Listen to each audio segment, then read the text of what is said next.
Eccoci qua. Parliamo adesso di un argomento... Dov'è il pennino? Ok. Di un argomento simpatico e anche abbastanza divertente che riguarda la percezione dello spazio che ognuno di noi ha vissuto da bambino e che in generale vivono tutti i bambini, e quindi che i condizionamenti che noi abbiamo a partire dalla tenerissima età. Ora, accade una cosa simpatica, e questa cosa è che l'evoluzione del nostro cervello, proprio a livello di formazione del nostro cervello, ricalca un pochino quella che è stata l'evoluzione della vita sul nostro pianeta. Quindi siamo passati da una fase in cui il pianeta era dominato dai rettili a una fase evolutiva dominata, dove si è sviluppata in maggior quantità e più fortemente la specie mammifera, e poi abbiamo lo sviluppo dell'Homo sapiens, che come vedete è anche piuttosto recente rispetto alle altre due forme di vita, quindi rettile e mammifera. E idealmente possiamo ritrovare queste tre grandi categorie nel nostro cervello e dividere quindi il nostro cervello in tre parti. Cioè, nel cervello rettile, viene proprio chiamato così, che è quello che si è sviluppato e che si sviluppa in ogni individuo per primo. Cioè, noi nasciamo con attivo il cervello rettile, è una funzione di default. Poi c'è il sistema limbico, detto anche cervello mammifero, che si sviluppa in tenera età. Ovviamente abbiamo tutte le nostre parti, però il loro sviluppo avviene in maniera differente. Il cervello rettile è già sviluppato nella fase intrauterina, mentre gli altri raggiungono il loro massimo sviluppo nella fase postuma al parto, e in due fasi differenti. La terza fase è relativa allo sviluppo della neocorteccia e di quello che potremmo definire come cervello propriamente umano. Anche perché se noi osserviamo i nostri concittadini del pianeta Terra, in realtà gli animali posseggono il cervello rettile, i mammiferi posseggono il cervello mammifero e l'uomo li possiede tutti e tre. Okay? Quindi ci sono delle parti che ci accomunano anche alle specie animali. Ora, che cos'è che rappresentano queste tre parti del nostro cervello? Il cervello rettile è associato agli istinti di base, quindi controlla tutte quelle funzioni del nostro corpo che possiamo definire come sistemi automatici, e che sono ad esempio la respirazione, la digestione, il battito cardiaco, le funzioni diciamo vitali, e determina le nostre reazioni istintive che sintetizziamo con la reazione fight or flight, cioè combatti o scappa, che approfondiremo. Il cervello mammifero invece si occupa dei comportamenti sociali. Tutti i mammiferi hanno dei comportamenti sociali sviluppati, e così anche l'uomo, e si occupa in particolar modo della cura, del nutrimento, del gioco, di tutti quei legami affettivi e sociali che noi intessiamo con i nostri simili e anche con gli animali, ad esempio. Abbiamo infine il cervello, che voglio chiamare umano per semplicità, che si occupa di tutti quei pensieri di tipo sofisticato e che caratterizzano la nostra specie, cioè caratterizzano la specie umana. Quindi per esempio alle scimmie piuttosto che al gatto e al cane non si fanno non sono dediti a pensieri filosofici, all'arte, alla matematica o alla logica. No, queste sono delle cose che sono specie specifiche e che ci appartengono. Ok. Diciamo che in alcuni casi, anzi dovrebbe succedere regolarmente, che i tre cervelli, d'amore e d'accordo, collaborano e convivono in modo pacifico, sereno, e noi siamo felici, contenti, tranquilli, soddisfatti, rilassati. Ma talvolta, spesse volte, gli istinti di base hanno la meglio. Cioè, ancora oggi ci sono momenti che ognuno di noi vive o può vivere in cui il cervello rettile prende in mano la situazione, si mette alla console e comanda lui.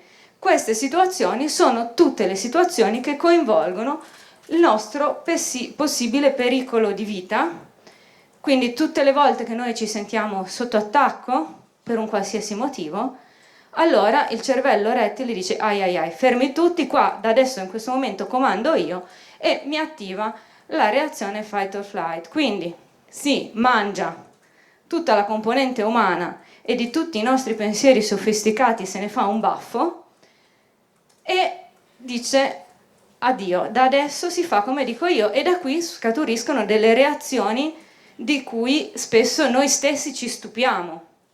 Aggrediamo magari verbalmente una persona, a volte perdiamo il controllo e possiamo aggredirla anche fisicamente, o abbiamo voglia di rompere, distruggere qualcosa. Ecco, ci comportiamo come dei T-Rex, questo è. Però in altre circostanze invece alla console, al joystick del nostro cervello abbiamo il cervello mammifero e sebbene nel cervello mammifero ci siano tutti i sistemi di quiete di cui abbiamo parlato, la ricerca, il gioco e la cura, nel cervello mammifero esistono altri sistemi di allarme e sono tutti, come vedete, collegati a delle chiare emozioni, o quelle che noi cataloghiamo come emozioni. Quindi anche la cura, la ricerca e il gioco sono emozioni positive, mentre i sistemi di allarme del cervello mammifero sono cercavo il pallino, la rabbia, la paura e il dolore. Tutte le volte che noi proviamo queste sensazioni indipendentemente dalla causa, ci comportiamo di nuovo in modo animale. Ora, siccome il cervello è un muscolo, e come tutti gli altri muscoli va allenato e si sviluppano i nostri muscoli a seconda di quanto li utilizziamo. Per esempio, se stiamo sempre fermi e seduti, i muscoli delle nostre gambe diventano flaccidi. Allo stesso modo, se noi non attiviamo alcune aree del cervello, queste parti non si sviluppano, rimangono sottosviluppate. E le aree invece che vengono maggiormente attivate durante la nostra infanzia, pensate che il cervello umano si sviluppa per la maggior parte, per il 90%, nei primi 5 anni di età. Sono 5 anni fondamentali per ogni individuo. Certo, poi c'è ancora gioco da giocare, diciamo così, però i primi 5 anni possono fare la differenza. E le aree che nei primi 5 anni vengono attivate maggiormente diventano parte della nostra personalità. Vale a dire che se per i primi 5 anni di vita io vivo per la maggior parte sensazioni o attivazioni che inducono fight or flight, paura, dolore, significa che queste caratteristiche diventeranno caratteristiche del mio comportamento e caratteristiche del mio carattere. Ed è per questo che la vita di un individuo da 0 a 5 anni è molto importante, perché l'esperienza che un bambino vive in quell'età è l'esperienza che condizionerà il suo carattere, la sua predisposizione caratteriale, che poi si trasformerà in visione del mondo e si trasformerà in atteggiamento di vita. E da cosa dipende la vita di un essere da 0 a 5 anni?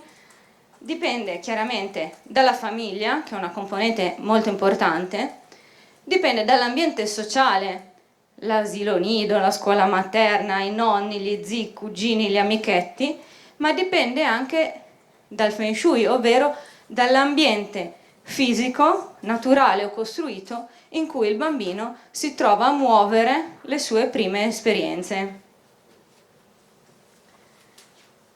Ora, il Feng Shui alla nascita. Che dire, voglio fare una carrellata in particolar modo di questi primi 5 anni per capire quali sono le cose più importanti dal punto di vista del Feng Shui in questa fascia di età. Alla nascita il cervello rettile è al comando, vale a dire: ho fame, piango, do un allarme. L'allarme significa: mamma, dammi da mangiare. Ho mal di pancia, allarme, piango. Quindi fight or flight si attiva per ogni situazione ritenuta pericolosa, ma nel momento in cui viene soddisfatto il bisogno che è stato chiamato dal pianto del bambino, tutti i sistemi ritornano nella normalità. Fight or flight è un sistema normale che fa parte della nostra biologia e che non va neanche evitato come la peste, perché talvolta è molto utile, ci permette in questa prima fase di vita ad esempio di sopravvivere. E in questa fase di vita famiglia e Feng Shui sono strettamente collegati, perché il Feng Shui non agisce direttamente in questa fase sul bambino piccolo che ha una percezione minima dello spazio, perché conosce lo spazio attraverso il tatto, quindi in base al luogo in cui viene posizionato, in base alle sensazioni tattili del luogo in cui viene posizionato, e conosce lo spazio, uno spazio limitato, perché la nostra vista è a breve raggio in questa fase di vita. Ma il bambino subisce gli effetti del Feng Shui su mamma e papà, in particolare su mamma, diciamocelo.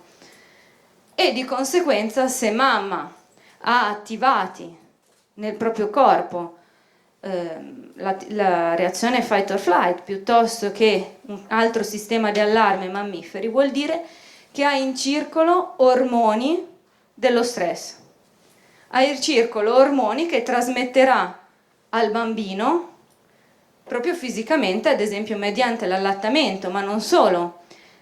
Vi è mai capitato di abbracciare o entrare in contatto fisico con una persona che in quel momento era sconvolta, arrabbiata o in una situazione psicologica difficile?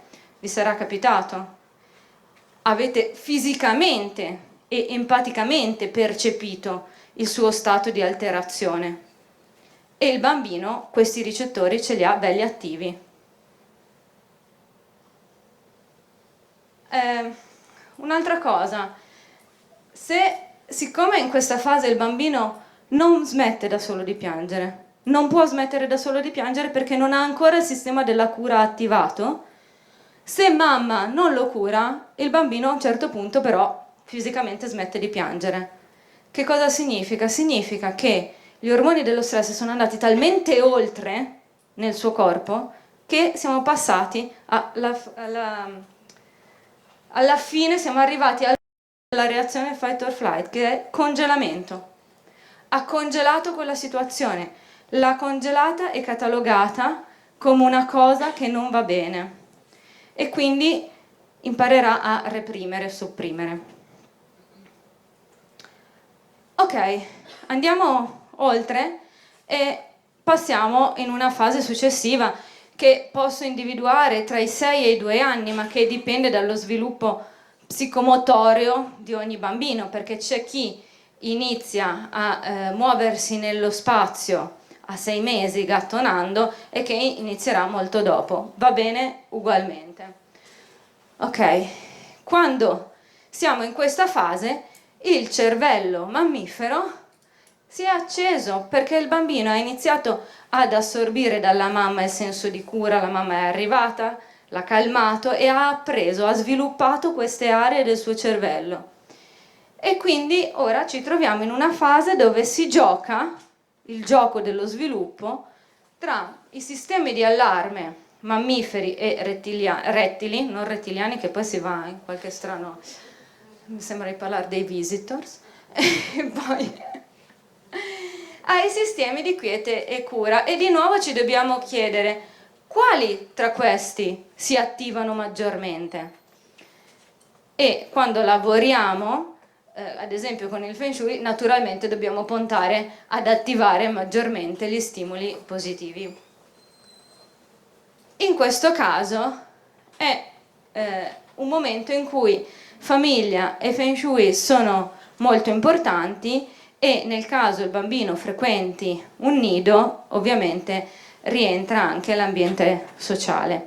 Però in teoria, in una situazione utopica che mi rendo conto che non è attuale in questa società, in questi anni il contatto madre-bambino dovrebbe proseguire in modo molto stretto. Ma questa oggi è un'utopia. Perché? Perché questo periodo è difficile per il bambino, perché inizia a capire che lui e la mamma sono due esseri viventi differenti. Perché inizia a muoversi nello spazio e quindi a muoversi da solo, non trasportato da mamma, e perché di solito questo è il momento in cui il bambino inizia a dormire da solo, spostatelo avanti di un anno, insomma, ovviamente non si devono neanche dare delle date esatte. Ed è questa un'età con il maggiore sviluppo cerebrale assoluto. Quindi che cosa succede? Succede che ci sono due tipi di stress che si possono attivare. Uno stress buono, che è quello dato dalla ricerca e quindi dalla sfida di imparare cose nuove, dalla soddisfazione di aver raggiunto un obiettivo, per esempio di aver messo in bocca il cucchiaino senza spalmarsi la pappa nei capelli. Grande passo per l'umanità.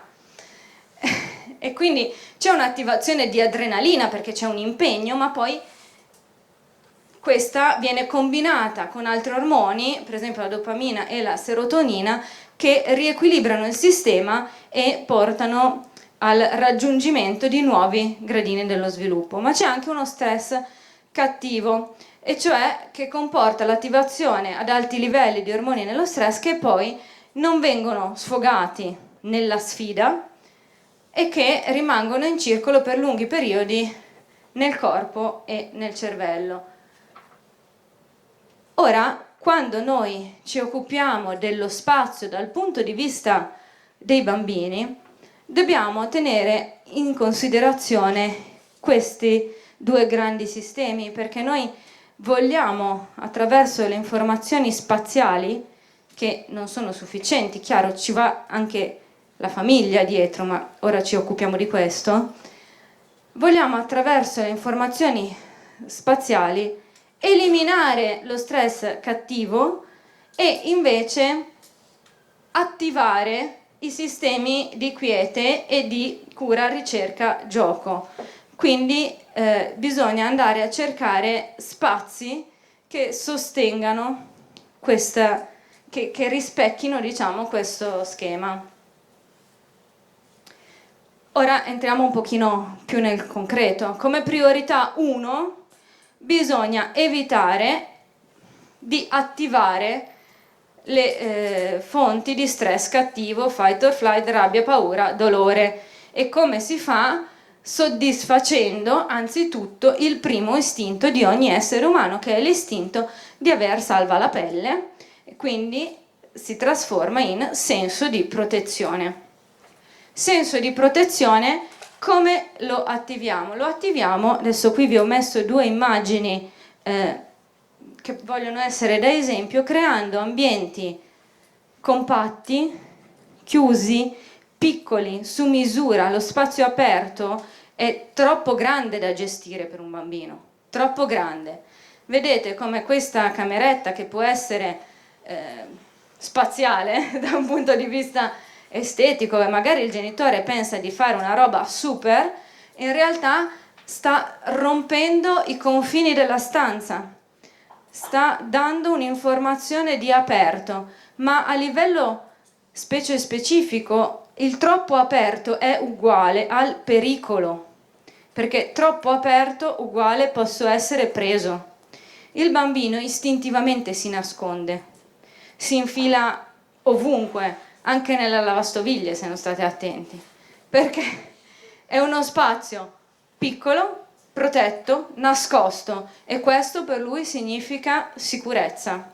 E quindi creare aree, soprattutto relative al sonno, che rispecchiano queste informazioni per il bambino è molto utile. Attiva il senso di comfort, attiva il senso di protezione. Però questo non ci basta, perché vogliamo anche attivare i cosiddetti sistemi di quiete, che sono cura, appunto, ricerca e gioco. E per ogni età ci sarà un equilibrio differente tra questi, perché più il bambino è piccolo, più il sistema cura diventa importante, perché è molto associato alla questione di protezione.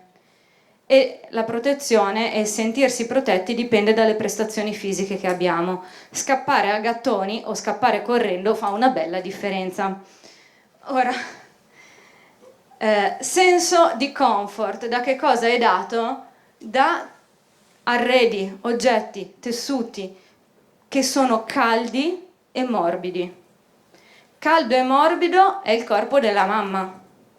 Caldo e morbido per la nostra specie è confortevole, ci trasmette senso di cura, di agio e di comfort.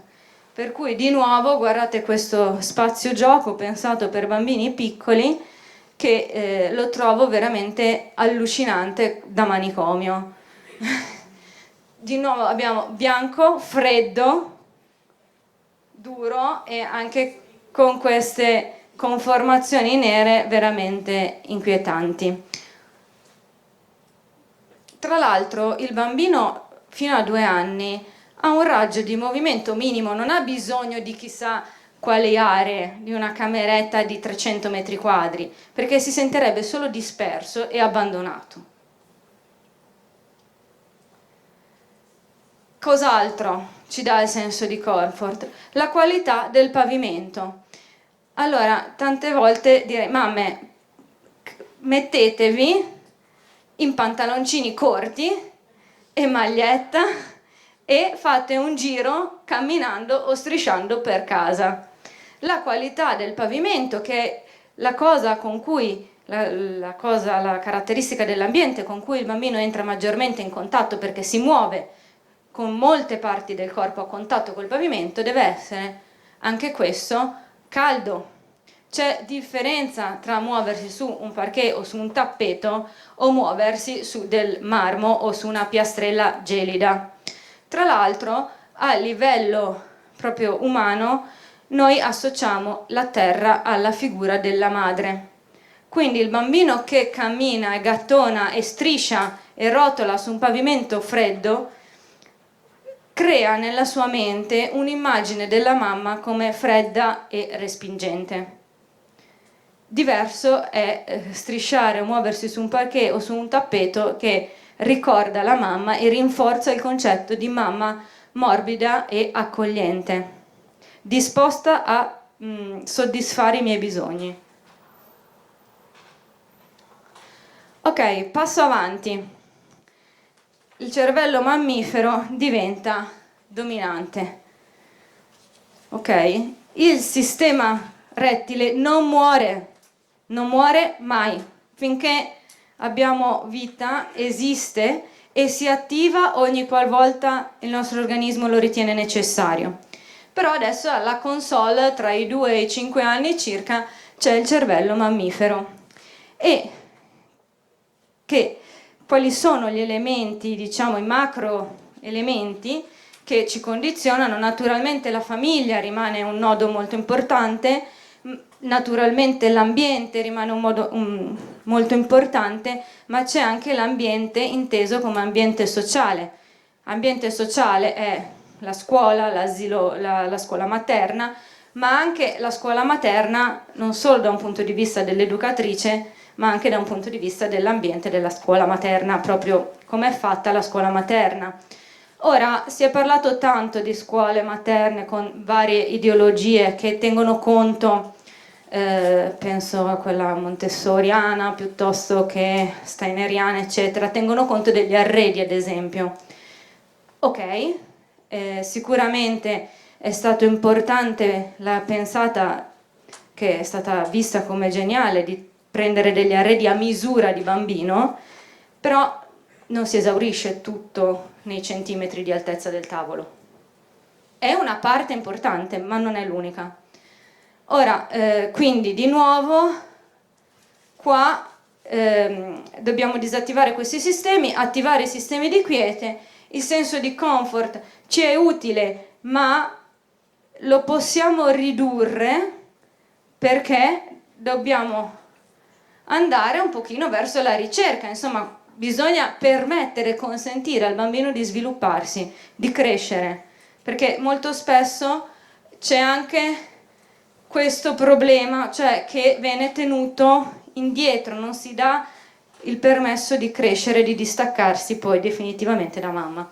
Ora, sistemi di cura, il bambino ormai è in grado di trovare da solo le soluzioni, cosa che è molto importante per lo sviluppo del bambino, perché corrisponde a sono capace, di trovare da solo, quando occorre, le soluzioni per trovare il comfort. Una cosa tipica sono le capanne, chi è che non le ha mai fatte? Le capanne di cuscini, sedie, coperte. Se qualche consulente di Feng Shui o studente non le ha fatte, da domani compito tutti i giorni una capanna. Ok, quindi il senso di comfort lo manteniamo, ormai il pavimento l'abbiamo fatto, va bene finché avete 90 anni, il pavimento di legno. Però cerchiamo di andare avanti e di attivare anche la ricerca. La ricerca è uno stimolo esaltante dell'essere umano, perché porta allo sviluppo, porta alla creatività, porta alla conoscenza, porta la soddisfazione. E questa fase, siamo tra i 2 e i 5 anni, è ora di mettergli un po' di sale e un po' di pepe alle creature per attivare la ricerca, perché la ricerca li porterà frustrazione, sì, perché a volte non trovano quello che cercano, ma anche la possibilità di una soddisfazione. Quindi come attiviamo i pattern di ricerca? Ad esempio, inserendo nell'ambiente, nella cameretta dei bambini, dei partner di tipo verticale, un rigato verticale. Perché ve l'ho spiegato qua? Perché l'uomo associa al bosco e quindi agli alberi e quindi al legno e quindi all'est, ai nuovi inizi, alla possibilità di iniziare nuove cose, la ricerca. Portate un bambino nel bosco e diteli io ti seguo, fai quello che vuoi, è il massimo dell'esaltazione per un bambino di 5 anni o bambina, non mi interessa il sesso, è il massimo dell'esaltazione. Poter trovare, e trovano cose che voi non avete mai, non notate più. Una volta un bambino in montagna mi ha trovato una rana di queste dimensioni in un prato immenso, che non volevo credere ai miei occhi. E poi c'è un'altra questione, perché sì, ti do la possibilità di cercare, di andare verso ciò che desideri. Pensate a quanto è importante questa cosa anche per noi oggi, darci la possibilità, autodarci la possibilità di andare verso ciò che desideriamo. E l'informazione successiva che gli devo dare è: puoi averlo, c'è la possibilità di raggiungere questo obiettivo, altrimenti trasformo la ricerca in frustrazione. E quindi spazi accessibili. Spazi accessibili significa che non possiamo dire mio figlio ha 5 anni, non si veste ancora da solo. Apri l'armadio e i vestiti sono irraggiungibili. Come consulente questa cosa l'ho vista 1 milione di volte. Smonta l'armadio e metti i vestiti giù. Forse il bambino capirà che può arrivare. E questo non lo dice solo il Feng Shui, ma il fatto di avere nelle scuole, in alcune scuole, i banchi di prima elementare sono diversi da quelli della seconda, della terza, della quarta e della quinta, perché crescono gradualmente. Quando vado a scuola e mi siedo su un banco che è alla mia altezza, automaticamente mi ritengo all'altezza di eseguire quel compito. È un sistema automatico e questo mi inorgoglisce, mi stimola, mi permette di avere delle prestazioni migliori.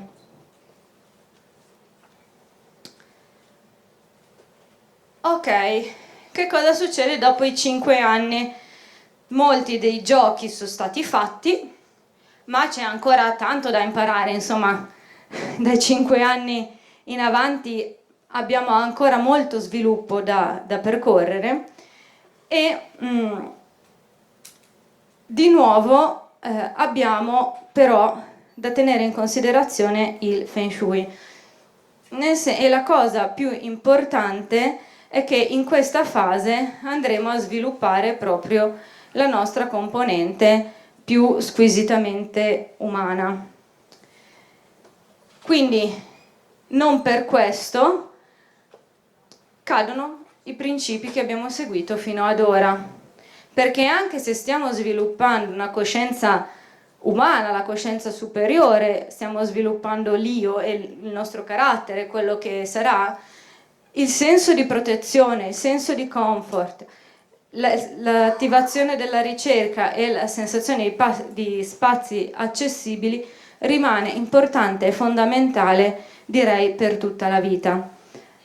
Anche a livello del sonno, per esempio, è importante avere degli spazi che gradualmente si aprono, cioè da una culla, un lettino fortemente contenuto, a uno spazio che lentamente, seguendo lo sviluppo del bambino, e anzi magari dandogli a seconda del bambino, no? C'è quello che corre e quello che invece ha bisogno di essere stimolato, noi dobbiamo regolarlo come un termostato, dobbiamo regolare queste sensazioni e quindi ci andiamo a misurare ogni cosa, non solo a livello specie specifico, ma anche tenendo conto del bambino specifico per cui stiamo lavorando.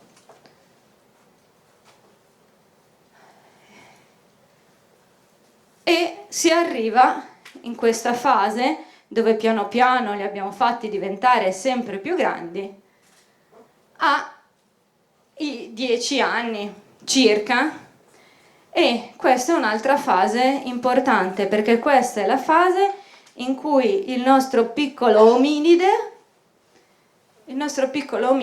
dice io sono io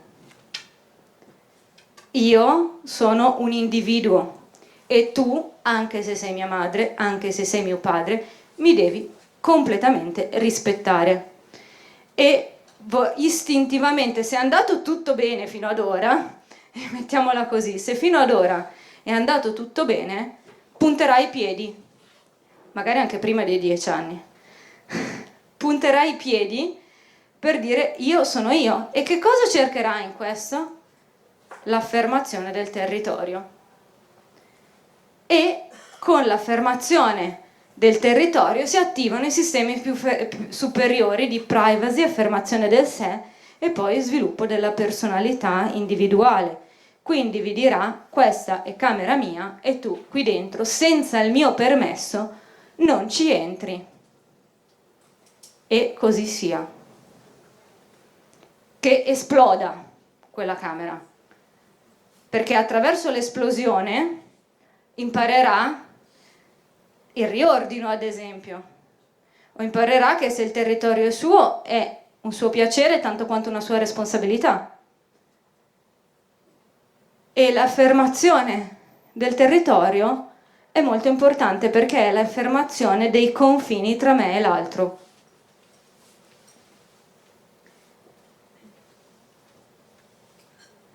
Così sia, veramente. Mamme, semplicemente non entrate. Soprattutto non entrate quando loro non ci sono, perché se ne accorgeranno, sentiranno il vostro odore, annuseranno ogni angolo per controllare se c'è il vostro profumo, se ne accorgeranno.